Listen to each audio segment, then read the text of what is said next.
기독교인이다 그런 건 예수교다 그런 뜻이고, 예수를 믿는 사람이다 그럴 때는 그 믿음이라는 것이 우리 보통 이해하는 관계에서의 어떤 자격, 책임, 수준 같은 것을 의미합니다. 예수를 믿는다 그러면 사실 믿음에 관한 설명은 로마서 4장에서 아브라함으로 설명이 됩니다.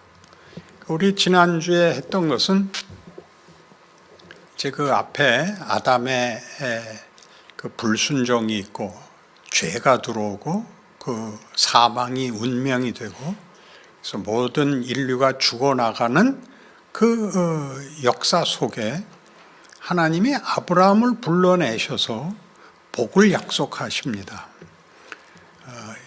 히브리서 11장에 나오는 믿음의 사람들 경우를 보면 아브라함은 하나님 앞에 부름을 받았을 때 믿음으로 순종했다. 히브리서 11장은 다 믿음으로 순종했다인데, 아브라함의 경우를 보는 바와 같이 내가 네게 복을 주어 네 이름을 창대케 하리니 너는 복의 근원이 될지라라는 이 엄청난 약속은 사실 앞에 아무런 조건도 이유도 무슨 어떤 조짐도 없이 이렇게 창조와 같이 마치 빛이 있으라 하신 것 같이 너는 복이 되어라, 내가 너를 모든 족속의 구원으로 삼겠다, 이렇게 시작을 하는 것이 말하자면 이제 믿음을 이해하는 중요한 역사적 사건이다, 그렇게 말하는 겁니다. 그래서 믿음을, 기독교가 얘기하는 믿음을 이해하려면 아브라함의 생애를 이해해야 됩니다. 아브라함은 원래 갈대아 우루라는 그 지방에서 살던 하나님 모르던 집안이었는데, 어느 날 이제 그 스데반의 설교식으로 얘기하면 영광의 하나님이 그에게 보여. 그러니까 느닷없이 그 아브라함을 불러내셔서 히브리서식으로 얘기하면 갈 바를 알지 못하고 나옵니다. 그러니까 믿음으로 나왔다는 것이 우선 믿음이라는 단어, 개념, 적용 같은 게 처음으로 시작되는 데라서 하나님이 처음 창조를 하시는 것 같이 믿음을 도입하신 것이라서 아브라함이 믿음을 갖고 있었다라고 얘기하는 건 성경이 말하고 싶은 것과 전혀 다릅니다. 우리는 로마서 4장에서 아브라함의 믿음을 설명할 때 아브라함이 믿은 바 하나님은 없는 것을 있는 것 같이 부르시는 이요 죽은 자를 살리시는 하나님이다, 이렇게 하는데, 아브라함이 하나님이 창조주고 부활의 하나님이라고 알 도리가 없을 때, 그러니까 로마서가 아브라함을 동원해서 설명하려고 하는 것은 아브라함은 하나님이 창조주요 그 부활의 하나님이라는 걸 믿었다라는 얘기가 아니라 그가 믿게 된, 혹은 그가 끌려 나온, 그를 끌어낸 분은 창조의 하나님이고 부활의 하나님이었다, 이렇게 얘기하는 대목입니다. 그럼 굉장히 다르지요.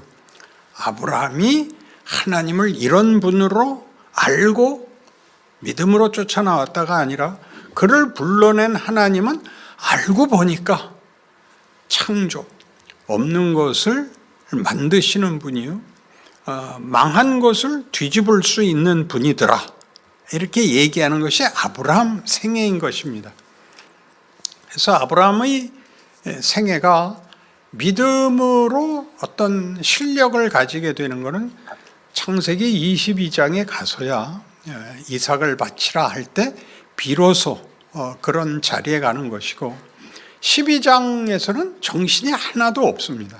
그래서 그 아브라함의 그 초기를 보면 아브라함이 하나님을 믿음에 이를 그의 의로 여겼다는 건 15장에 가야 나옵니다.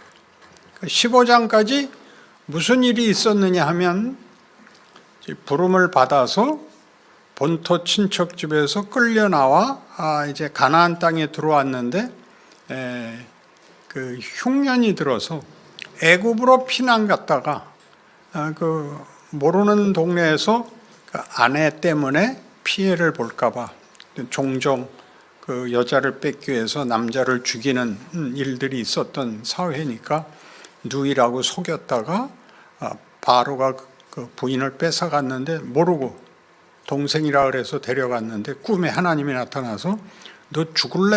이렇게 되는 바람에 바로가 깜짝 놀라서 그때 이미 애굽은 나라를 이루고 있었다는 뜻이죠.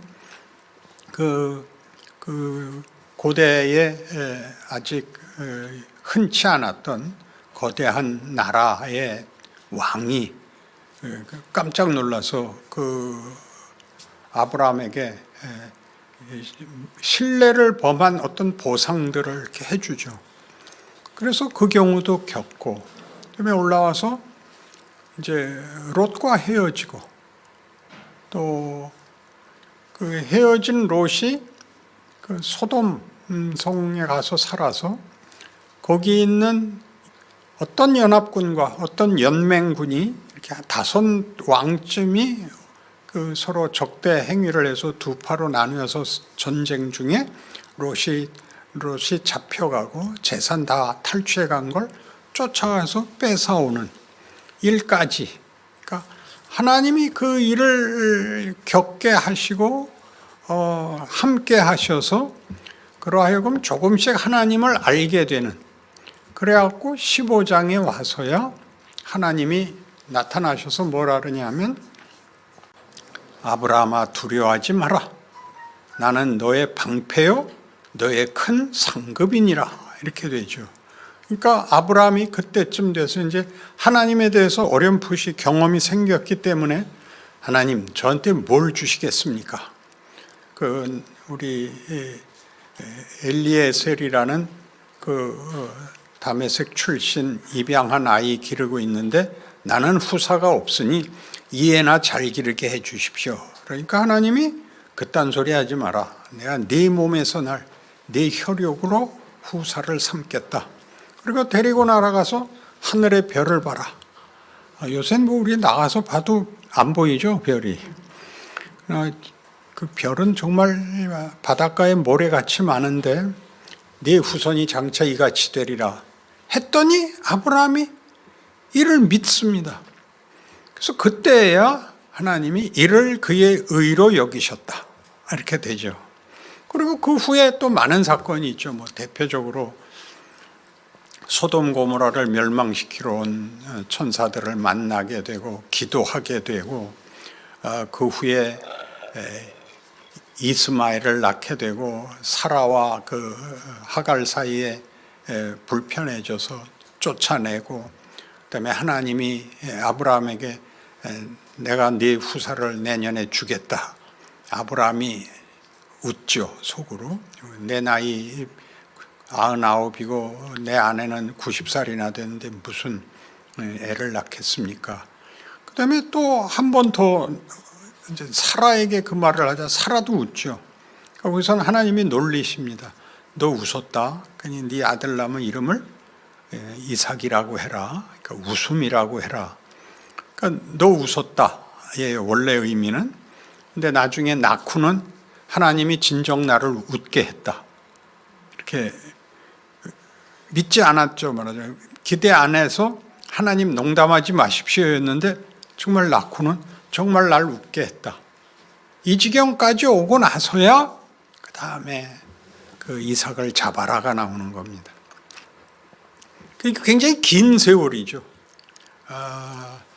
그 아브라함이 이 가나안으로 들어올 때 나이가 76이라 그렇게 되어 있는데, 그러니까 100살에 애를 낳았으니까 그러고도 들어와서 24년이나 세월이 흘렀고, 또 이삭이 나중에 그 모리아산으로 갈 때 직접 이렇게 나무를 지고 올라가니까 하여튼 14살은 됐겠죠. 꽤 뭐 한 40년, 30, 40년의 걸친 시간 속에서 하나님과의 관계, 그리고 그것이 가장 중요하게 이 현실 속에 어떻게 하나님이 들어오셔서 일을 하셨는가로 항복을 받아내는 것입니다. 그래서 이 22장에서의 그 이삭을 바친 행위를 이제 가장 큰 믿음으로 보는 것은 당연한 일이지만, 제일 놀라운 것은 하나님이 이 일을, 이삭을 100살에 얻은 아들을 바칠 수 있는 이 사건을 믿음이라는 것의 결과물, 보다 믿음의 목적으로 보십니다. 그러니까 믿음은 우리가 하나님께 해야 되는 어떤 자격, 책임, 반응보다 더 우선해서 하나님이 우리를 믿음이라는 것으로 관계를 맺겠다. 믿음이라는 말이 유용한 갖고 안 되는데, 그것만이어야 되는 자리에까지 우리를 데리고 가겠다의 결국으로 증언을 하십니다. 그래서 이 22장에서 하나님은 내가 나를 두고 맹세하노니 라고 해서 처음에 했던 약속, 창세기 12장에서 내가 네게 복을 주어 땅의 모든 족속이 너를 인하여 복을 얻을 것이니라가 22장에서는 내가 나를 두고 맹세하노니, 내가 기필코 내 약속을 너에게 지키겠다. 그러니까 22장에서 반복되면서 히브리서에서는 이 맹세한 하나님의 맹세를 부각시킵니다. 그러니까 믿는다는 말은 우리 현실 속에서도 경험하듯이 누구를 믿는다라는 것은 굉장히 어려운 일입니다. 믿어보는 수밖에 없다. 이런 말이 제일 많이 등장을 하고, 믿을만 해야 된다. 라는 그 이해도 우리는 혼용되고 있죠. 그러나 성경이 하는 얘기는 하나님이 범죄한 인류에게 새로운 약속과 창조주로서의 어떤 책임, 그 책임 이상의 그 로마서식으로 얘기하면 하나님의 의라는 것은 하나님의 의리, 하나님이 창조주로서 인류에 대하여 의리를 지키셨다. 이런 차원에서 믿음이라는 단어가 들어오고 있습니다. 그러니까 너 믿을래 말래 이렇게 딱 결론을 묻는 것은 이 과정을 생략하는 것이 됩니다.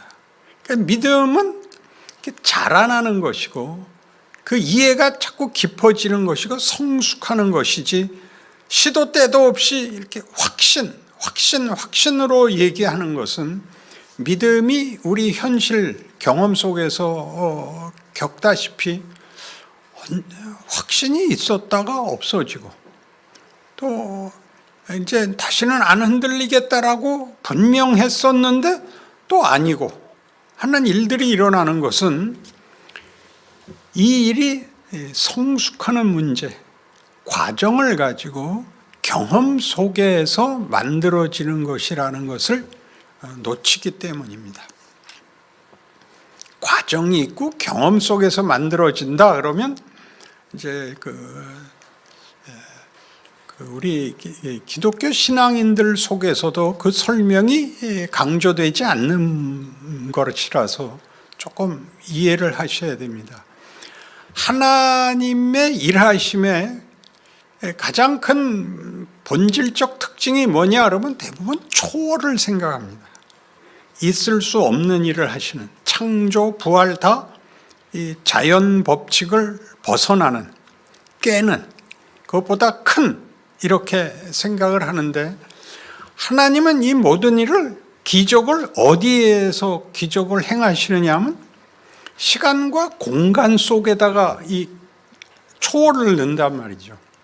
그러니까 초월이 이 우리가 아는 시공간이라는 자연 정황을 넘어서지 않고 그 기적이 자연 법칙이 기본이 된 것 속에 들어와서 제가 자주 사용하듯이 무대가 있고 공연이 있는 것 같이, 무대가 있고 공연이 있듯이, 그러니까 무대가 있어야 공연을 할 수 있고, 파격은 원칙이 있어야 파격이 성립이 됩니다. 그러니까 원칙이 없으면 파격은 그냥 혼란 그 자체입니다. 그러니까 초월이 이런 창조 질서라는 컨텍스트 밖에서 일어나면 우리는 느낄 수도 없고 이해할 수도 없고 볼 수도 없습니다. 그러니까 하나님이 그 아들을 보내는데 처녀가 낳게 한다는 건 매우 중요한 겁니다. 나무에서 태어난다든가 무슨 바위돌에서 나는 게 아니라 우리가 아는 한 여인에게서 태어나게 하신다라는 것은 자연 질서라는 기초, 창조 질서라는 것을 여전히 그 문맥으로 갖고 계시다 하는 뜻입니다. 이 문맥 속에는 시간과 공간이라는 정황이 늘 있는 것이죠. 그러니까 아브라함을 불러냈을 때가 있고, 그 다음에 겪는 애굽에 피난도 가고, 롯과 헤어지기도 하고, 가나안 전쟁에도 끼어들고, 그 다음에 이스마엘을 낳기도 하고, 이스마엘을 내쫓아야 되기도 하고 하는 정황들이 있는 속에서 그때마다 하나씩 배워나가고, 그때마다 놀라기도 하고, 어찌해야 될지도 모르겠고, 내년 이맘때 내가 네게 아들을 주겠다를 믿지 못했는데 실제로 오고, 믿어야 보상으로 오는 게 아니라 믿지 않았는데 이삭이 태어나고, 이삭을 잡아라 그러고, 그래서 그때는 아브라함이 넘어가죠. 잡아도 된다고 생각을 하죠. 그 앞에 게 없이 이걸 할 수는 없는 것입니다. 그러니까 컨텍스트라는 문맥이라는 걸 여러분이 놓치면 하나님의 일하심을 여러분이 실제로 감각할 수가, 경험으로 가질 수가 없습니다. 그런 것들 중에 이제 우리 기독교인들이 종종 간과하는 게 성속의 구분이 제일 대부분의 신자들에게 일어나는 오해입니다. 그러니까 믿음이 없는 세상, 예수를 모르는 세상에 속하는 것은 볼 거 없고, 믿음을 근거로 하고 고백을 하는 데서 일어나는 것만 컨텍스트로 가지려고 하면 하나님이 우리를 예수의 후손으로 태어나게 하는 게 아니라 아담의 후손으로 태어나게 해서 그 다음에 예수가 오셔서 우리를 구원한다는 이 순서를 놓치게 됩니다. 죄라는 걸 알지 못하면 은혜를 알 수 없고, 은혜가 없으면 믿음을 만들 수가 없는, 일단 은혜를 베풀어서 불러서 가르쳐야 알게 되는 것은 뒤에 아는 식의 이런 이해들이 기본적인 무대가, 질서가 여러분들이 직장에 나가서 만나야 되는 사람들, 직장의 동료로 묶여 있지만 믿음과 믿는 자와 믿지 않는 자가 같이 있기 때문에 종종 당황스러운 일들, 그래서 주일날에 왔을 때는 믿는 사람끼리 있기 때문에 편안하고 좋고, 세상에 나가서는 믿지 않는 사람들과 만나야 되기 때문에 불편하다. 이런 식의 분리는 하나님 일하시는 걸 모릅니다. 우리가 예수를 잘 믿고 있는데도 의식주를 위해서 정말 고민을 해야 되고 열심 이상을 내야 되는 동일한 질서, 환경 속에 우리를 보내서 우리는 하나님을 아는 자로서 그들과 다르게 행동하는 것이, 그러니까 신앙 고백을 외치는 것이 아니라 그들과 동일한 조건, 예수를 믿었음에도 불구하고 다른 특혜가 없는, 그래서 뭐 진급에서도 예수를 믿었다는 이유로 혜택을 보지 않고, 무슨 대화에서도 믿는 사람 앞이니까 사람들이 조심을 해주거나 그러지 않고 오히려 말도 안 통하는 사람 취급을 받는 것 같은 것들 속에다가 하나님이 우리를 넣고, 말하자면 아브라함을 본토 친척 아비집에서 꺼내서 가나안 땅에 집어넣어서 거기서 나그네가 되는 겁니다. 거기에 있는 그 사회, 고대 사회 속에서 소돔 고모라가 멸망할 때 봤다시피 한 도시마다, 조그만 도시마다 하나의 부족 국가같이, 시족 국가같이 돼 있는 그 질서 속에서 그 목숨이 어떻게 될지 걱정을 해야 되고, 그리고 조카하고도 함께 그 양떼를 기를 수 있는 목축업을 함께 할 수가 없어서 헤어져야 되는 그런 모든 속에 들어서서 하나님의 일하심을 보는 것입니다. 아무 걱정도 없고 그저 늘 하나님만 찾으면 되는 게 아니라 하나님을 생각할 틈이 없이 매일 그냥 정신없이 시달리는 속에서 세상 사람들이 운명을 포기하고 운명을 체념하고 살고 그저 생존 경쟁 외에는 다른 생각을 할 수가 없는 것과 딱 하나 달리 우리는 운명이 하나님 손에 있다는 걸 알고 우리의 형편, 우리의 그 실생활의 처절함이 나를 키우는 것이다, 손해보게 하지 않는다 라고 아는 것 딱 하나밖에는 차이를 주지 않습니다. 그래서 이제 신약에 와서 로마서 8장에 오면 하나님을 사랑하는 자 곧 그 뜻대로 부르심을 입은 자들에게는 모든 것이 합력하여 선을 이루느니라, 이런 말들은 매 형편마다 봐준다는 얘기하고는 다릅니다. 우리로서는 이해할 수 없는 경우, 손해, 기독교인이라서 받는 손해는 보통 없습니다. 신을 믿지 않는 유물론이 아닌 이상은 신앙의 자유가 있고, 신앙을 갖고 있으면 누구나 다른 걸로는 안 놀립니까? 이름 갖고 제일 놀림을 받지 않습니까? 이름 갖고 놀림을 받고, 생긴 거 갖고 놀림을 받고, 말투를 갖고 놀림을 받듯이 예수를 믿는다는 것도 충분히 놀림을 받을 수 있는데 여러분이 멋있게 넘어가시면 되는 겁니다. 증명을 할 필요도 없고 물론 싸울 필요도 없습니다. 너는 왜 예수를 믿어? 그러니까. 그 유명한 답변 아닙니까? 글쎄. 근데 너네 나보고 예수 믿으라는 소리 한 번도 안 하냐? 너는 말해도 몰라.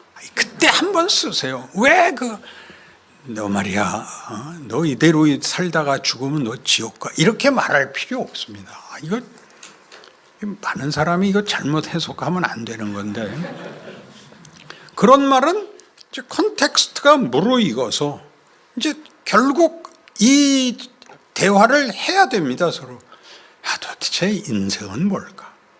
넌 뭘 믿고 사니?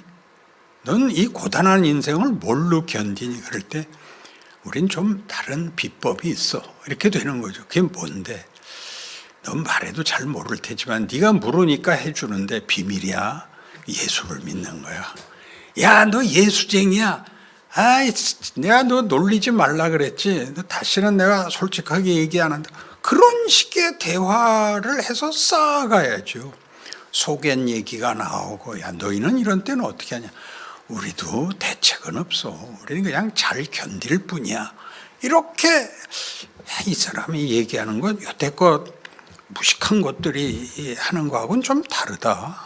예의도 있고 깊이도 있다.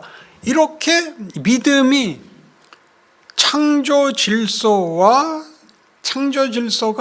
아담으로 인하여 범죄한 탓에 들어온 죄, 사망, 그래서 처절해진 팍팍한 현실 속에 예수를 믿는다는 것은 어떻게 저들이 인생을 이해하며 대처하며 무슨 배짱, 무엇을 근거로 라는 문제에 대하여 관심을 갖게 되는 것이죠. 우리가 한참 부흥 시대에 많이 제가 비평했던 것 중에 하나가 회사에 신우에 좀 세우지 말아였습니다. 왜냐하면 그 식으로 밖에는 신앙을 증명할 방법이 없어서 점심시간을 잘라서 함께 모여서 찬송하고 뭐 순서 다 했어요. 1시간 30분 점심시간에 1시간을 뺄 수는 없으니까 30분을 빼서 30분 동안에 순서를 다 했으니까 성가대 찬양도 있었어요. 그러니 설교는 10분 안에 해야 되는 거죠. 책임자가 아침에 회사 나가서 성경책 펴놓고 몇 장 읽고 기도하고 시작하고 그런 거 하지 말라고요. 그러면 대화가 안 된다니까. 하나님이 어디다 우리를 불렀는지를 알아야죠. 그러니까 우리를 이 컨텍스트, 죄와 사망이 주인인 질서 속에 보냄을 받고 아직 예수를 만나지 못한 사람들이 그래서 사망을, 죄를 당연시하고 그 피해와 고통을 감수하고 사는, 분노하고 사는 그 속에 우리가 보냄을 받고 있습니다.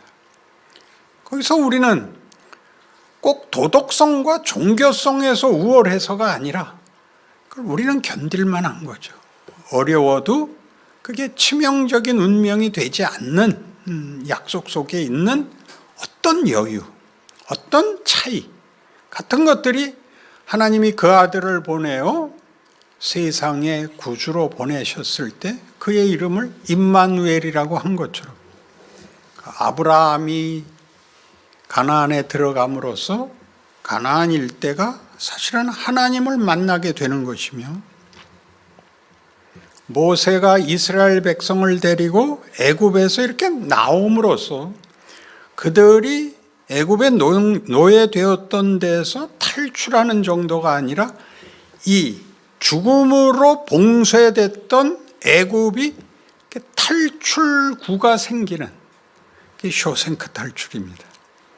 쇼생크라는 감옥에서 주인공이 탈옥을 함으로써 여기서는 죽어서 나가는 수밖에 없는데 살아서 나간 사람이 있다라는 문이 생기듯이 우리가 이 하나님이 요구하는 창조 질서가 죄로 인하여 사망을 불러들인 이 죄와 사망의 자리에서 우리를 부르고 우리를 거기 다시 보내고 하는 것들을 이해하지 못하면 우리의 믿음이 제대로 크고 실력이 쌓이는 현실 그리고 우리가 만나는 모든 경우에서의 세상 사람과 다른 약속, 믿음으로 인하여 가지는 갈등 그런 것들이 실제로 실현을, 훈련을 그렇게 받아서 크는 겁니다.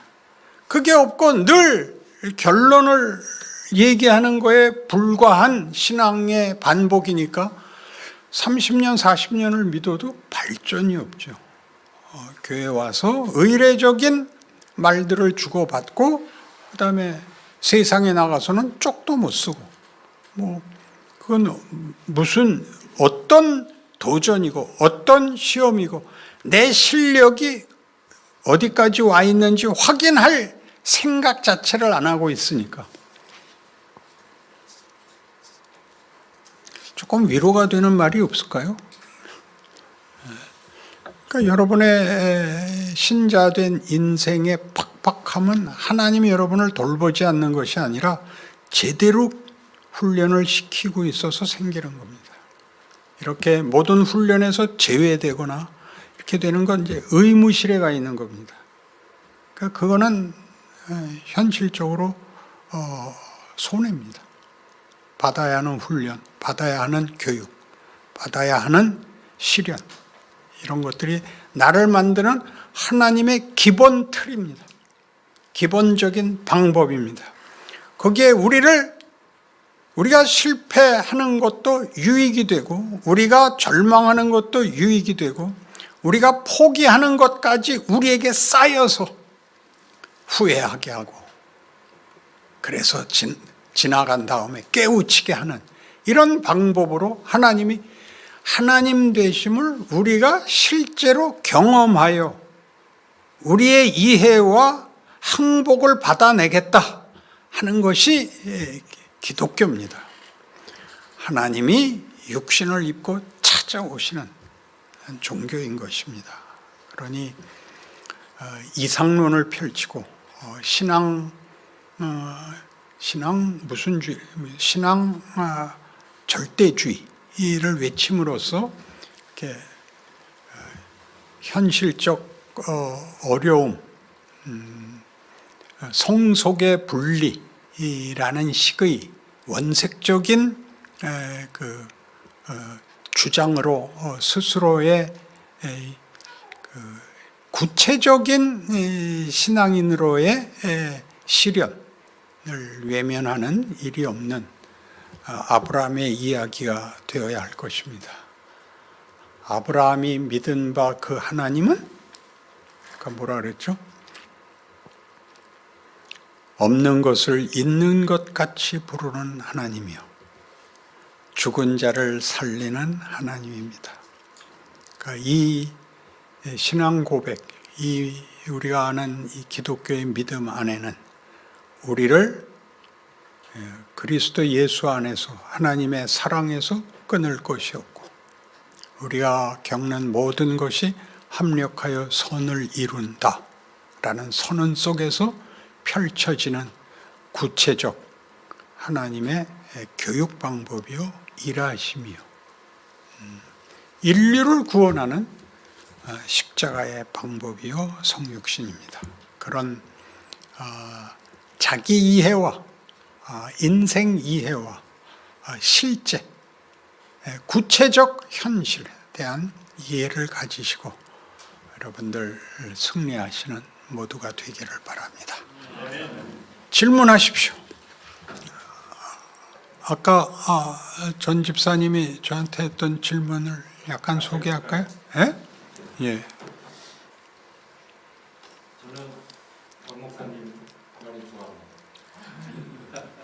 24년 교회 다녔는데 박 목사님한테 오늘 처음 질문했습니다. 뭐였냐면, 지난주에 박 목사님이 질문하시겠습니까? 라는데 질문을 안 드려서 집에 가서 좀 생각을 하고 있었는데, 마침 요번 주에 김광태 목사님, 최태준 목사님 오셔가지고 설교를 하셨는데, 시편 71편에 기도문을 이렇게 보니까 굉장히 탄식을 하는 기도문이에요. 나이 들어도 나를 버리지 마시고 나를 떠나지 마시고 제발 나를 좀 지켜주시고 그런 기도를 써놨더라고요. 근데 제가 평신도인데 읽으면서 참 나보다도 못하는 측면도 있는 것 같다라고 감히 제가 덩검망덩하게 생각을 했어요. 왜냐하면 하나님은 안 떠나실 것 같은데 굳이 이렇게 떠나지 말라고 기도를 할 필요가 있냐. 그리고 박 목사님이 예전에 설교하셨던 열왕기의 제목이 깊고 푸른 역사잖아요. 예, 깊고 푸른 역사. 그 깊고 푸르다는 게 지난번에 설교하셨던 말씀하셨던 하나님의 야심찬 계획과 가까이 있다고 저는 느꼈어요. 그래서 아니 그렇게 벌써 섭리가 다 역사하고 있는데 왜 시편 기자는 이렇게 나를 구해달라고 기도했냐, 목사님의 견해는 무엇인가, 왜 이 기자는 이렇게 기도하고 있냐가 그러니까 이제 지금 질문도 말하자면 결과론에 집중돼서 과정을 필요로 하지 않는 질문이죠. 그냥 쉽게 가면 되는데 왜 복구십니까? 그러니까 이제 그런 시편에 나오는 아우성은 그가 지금 이제 심각한 훈련 속에 있는 거죠. 미국 군대에서 제일 강한 훈련을 요구하는 데가 아마 네이비 실일 겁니다. 그리고 그에 못지않은 부대도 많은데 그 훈련이 너무 고되고 견딜 수가 없어서 막 쩔쩔쩔 매죠. 근데 그 교관이 뭐라고 훈련하는 대원들을 정신적으로 몰아붙이냐면 저 종을 가서 쳐. 종을 치면 당장 편안한 침대에서 더 이상 욕 안 먹고 살 수 있어. 가서 쳐. 막 마음이 흔들려서 막 가려고 그러면 동료들이 외칩니다. 가지마, 가지마. 여태껏 참았잖아. 여태껏 참았잖아. 가지마, 가지마. 그게 굉장히 재밌습니다. 그러니까 뭐 치면 끝이죠. 근데 나고자죠. 해야죠. 그러니까 가장 명예스럽게 만들기 위해서 가장 혹독한 훈련을 시킵니다. 하나님이 육신을 입고 온다라는 건 뭐 다른 종교에서는 있을 수 없는 일입니다. 신이 우리와 같은 처지에 온다는 것은 인간이라는 그러니까 육체를 가지고 시간과 공간 속에서 구체적인 존재와 어떤 결정과 기회를 가진다 하는 것이 신적 가치에 어떻게 버금간다 이렇게 얘기하는 것이죠. 하나님이 아담의 그 실패나 열왕기의 실패 같은 것들에 대해서 하나님이 막 분노하시고 속상해 하십니다. 하나님이 자신이 하신 일을 후회하는 게 아니라 자식을 기르는 아버지로서 그냥 막 화도 내고 애타합니다. 호세아 같은 데서는 이스라엘아 내가 어찌 너를 놓겠느냐 내가 어찌 너를 버리겠느냐. 이사야에서는 아브라함은 우리를 모르고 야곱은 우리를 모를지라도 하나님은 우리 아버지십니다 라고 백성들이 아우성치는 것도 아우성칠만 하게 됐죠. 이제 망하게 됐고 포로로 끌려가게 됐는데 하나님은 하나님이신데 어찌 이런 일이 있을 수 있단 말입니까? 라고 하죠. 만드는 겁니다. 바벨론 포로는 그냥 형벌 정도가 아니라 훨씬 깊은 메시지가 여기에 숨어 있게 되어 있습니다. 그래서 우리 모두 신앙을 가지면 난제가 풀리고 고통이 면제되는 걸로 생각하고 있지 하나님이 사람에 대해서 어느 만큼의 가치와 수준, 실력을 만들려고 하고 있는가 하는 문제에 대해서는 거의 모르고 있습니다. 그러니까 기껏 신앙생활이 전도를 하거나 착한 일을 하는 거에 불과하지 자기가 만들어줘야 하기 때문에 내가 해야 될 일, 내가 누구를 대신 시킬 수 없는 인생을 살아야 한다는 것을 이해를 못해서 시편에 있는 그 잔뜩 있는 호소문들은 하나님에 대한 불평이 현실의 혹독함을 반영하고 있는 겁니다. 견딜 수가 없습니다. 못 견딜 것 같은 뭐 견딜만 하면 그게 훈련인가요? 도전이 실력보다 더 와야죠. 그래서 그 중고등학교 때도 모든 학생이 100점을 맞는 시험 문제를 내면 선생님이 그 책망을 받곤 했습니다. 자기 이름을 한문으로 쓰시오. 이렇게 시험 문제 내면 안 되는 거죠. 다른 걸 꼭 알아야 되는데 모를 수 있는 문제들이 나와서 학생들을 당황시키죠. 공부를 더 해야 된다는 걸 깨닫게 하고 선생님은 선생님대로 학생들이 어디까지 이해했는가를 보게 하죠.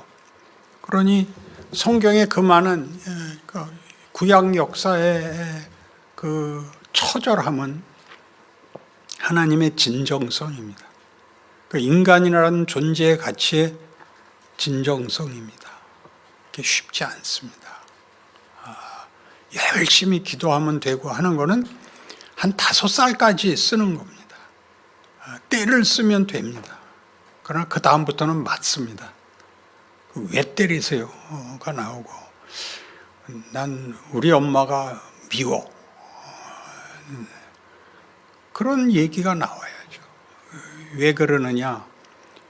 사람은 생각이 깊고 분별이 있고 인성과 인격과 품성에서 명예를 가질 만큼 커야 되기 때문에 그렇습니다. 그러니까 정제 어려우면 떠났다가 죽기 한 달쯤 전에 돌아오세요.